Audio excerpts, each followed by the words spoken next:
حضور میرا سوال استخارے کے متعلق ہے۔ اس کے بعد اگر کوئی خواب آتی ہے اور شرح صدر ہوتی ہے تو اس خواب کو ایک شیطانی خواب سے ڈفرنس رکھنا، یہ اس کا بندہ کیسے فیصلہ کر سکتا ہے؟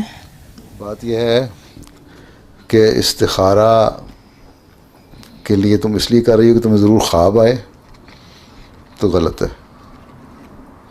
استخارے کا مطلب یہ ہے کہ اللہ تعالیٰ سے خیر چاہنا، بہتری چاہنا، کہ اللہ تعالیٰ اگر یہ رشتہ تیرے نزدیک بہتر ہے تو غیب کا علم اللہ تعالیٰ رکھتا ہے، تو مجھے اس میں میرے لیے خیر رکھ دے اور میرے دل کو تسلی دے دے۔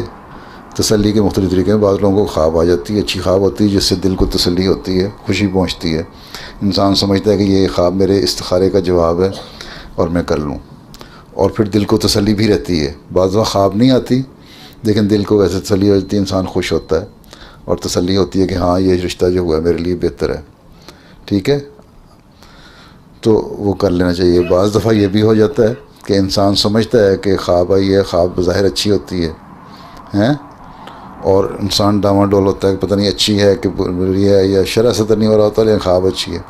تو بعض خوابیں اچھی نظر آتی ہیں بظاہر لیکن ان کی جو تعبیر ہے وہ مختلف ہوتی ہے، ٹھیک ہے۔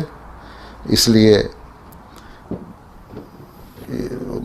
اللہ تعالیٰ سے خیر ہی مانگنی چاہیے، تو اس تعبیر کسی اور سے بھی کروا لینی چاہیے، اور پھر اگر تسلی نہیں ہو رہی، ٹھیک ہے، تو پھر نہ کرو۔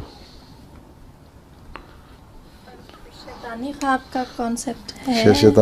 شیطانی خواب تو یہ ہے کہ آدمی تمہاری پہلی نیت ہو کہ تم نے یہ کام کرنا ہے اور وہ کام بظاہر غلط نظر آتا ہو، اور تمہیں خواب میں آ جائے کوئی بزرگ ہی آ کے کہہ دے کہ بڑے اچھا ہے کر لو، تو شیطانی خواب ہے، ٹھیک ہے۔